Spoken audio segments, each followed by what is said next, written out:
In 1978, two psychologists sat across from a woman who, by any measure, had made it. She had a PhD. She'd published research. She stood in front of university classrooms and taught. And yet, every single time she gave a lecture, she was quietly convinced of one thing: that she didn't belong there. That any day now, someone was going to figure out she wasn't actually smart. She'd just been lucky. Good at fooling people. A fraud who hadn't been caught yet. Her name doesn't matter. What matters is this: she wasn't alone. The psychologists, Pauline Clance and Suzanne Imes, had been hearing the same story from woman after woman. High achievers, genuinely accomplished people, all secretly convinced they were about to be exposed. They gave it a name: the imposter phenomenon. Today, we call it imposter syndrome. And here's the strange part: it's not rare.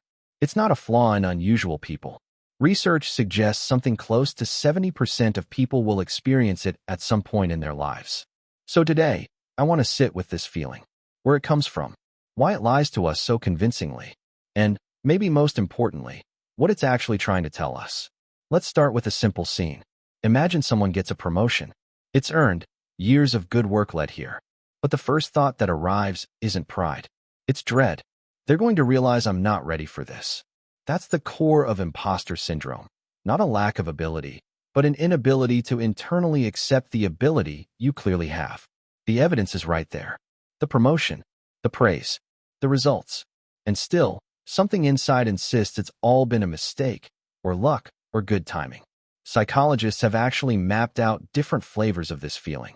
There's the perfectionist, who feels like a fraud the moment something isn't flawless. The expert, who feels exposed the instant they don't know something. The natural genius, who feels like a fake if something requires real effort. The soloist, who feels illegitimate if they had to ask for help. And the superhuman, who feels like a fraud unless they're excelling in every single role at once. Notice something about all five of these. They're not about being bad at something. They're about impossible standards for what actually deserving it would look like. So here's the curious question. Why would a mind, a smart, capable mind, build a story this convincing and aim it at itself? One clue comes from how we experience our own effort versus other people's results. When someone else succeeds, we generally see the finished product, the award, the title, the confident delivery. We don't see their 2 a.m. self-doubt, their rewritten drafts, their private panic before they walked on stage. But when it's us, we see everything. Every hesitation, every lucky break, every moment we felt unprepared. So we end up comparing our messy behind-the-scenes footage to everyone else's highlight reel, and concluding that we must be the only one faking it. There's a term for this. It's sometimes called the comparison trap, and it becomes worse in environments that reward visible confidence over honest uncertainty: classrooms, competitive workplaces, social media. A second clue is even older. It goes back to childhood and to how praise was framed. A person told constantly, "You're so smart," can end up quietly linking their worth to being effortlessly gifted. So the first time something requires struggle, the first B+ after years of A's, the first project that doesn't come easily, it doesn't feel like normal learning. It feels like the mask slipping. And a third clue is structural, not personal at all. Consider someone who is the first in their family to attend college, or the only person of their background in a boardroom. They're not just doing the job. They're doing it while watching for whether they're supposed to be there in the first place. Studies on imposter syndrome in underrepresented groups suggest this isn't just insecurity. It's a rational response to genuinely being treated as an outsider. So the feeling isn't random. It has roots in comparison, in upbringing, in environment, which already makes it a little less mysterious and a little less personal. Here's where the story gets genuinely strange.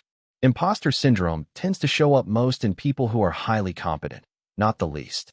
Truly unskilled people often have the opposite problem, an inflated sense of their own ability, because they don't yet know enough to see their own gaps. Psychologists call this the Dunning-Kruger effect. But someone who's actually good at something, they know exactly how much they don't know. They can see the vast space of expertise still ahead of them. And that visibility, that awareness of the gap between good and master, gets mistranslated by the brain into, "I'm not good enough to be here." In other words, the very ability to notice your own limitations is often a sign of competence, not a lack of it. Read that again. because it flips the whole story on its head. The feeling of being a fraud is frequently strongest not in people who don't belong, but in people who belong so much they can finally see how big the room actually is. So what do we actually do with this? Not cure it, because for many people, it doesn't fully disappear. Even now, decades into celebrated careers, some of the most accomplished people alive, scientists, actors, writers, still describe moments of feeling like frauds. It seems to be less something you defeat and more something you learn to recognize while it's happening. A few things help. First, naming it. The moment someone can say, "This is imposter syndrome talking, not evidence," the feeling loses some of its authority. It becomes a familiar visitor instead of an unquestionable truth. Second, collecting evidence deliberately. Not vague reassurance, but specifics. The actual project someone finished.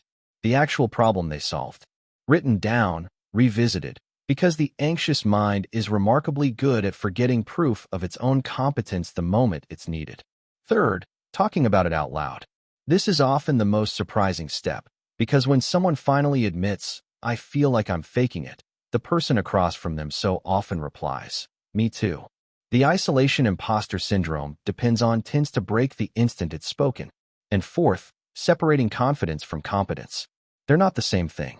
A person can feel deeply unsure and still be doing excellent work. Certainty was never actually the requirement for being good at something. It only felt that way. Go back to that lecture hall from 1978. That woman, convinced she was one mistake away from exposure.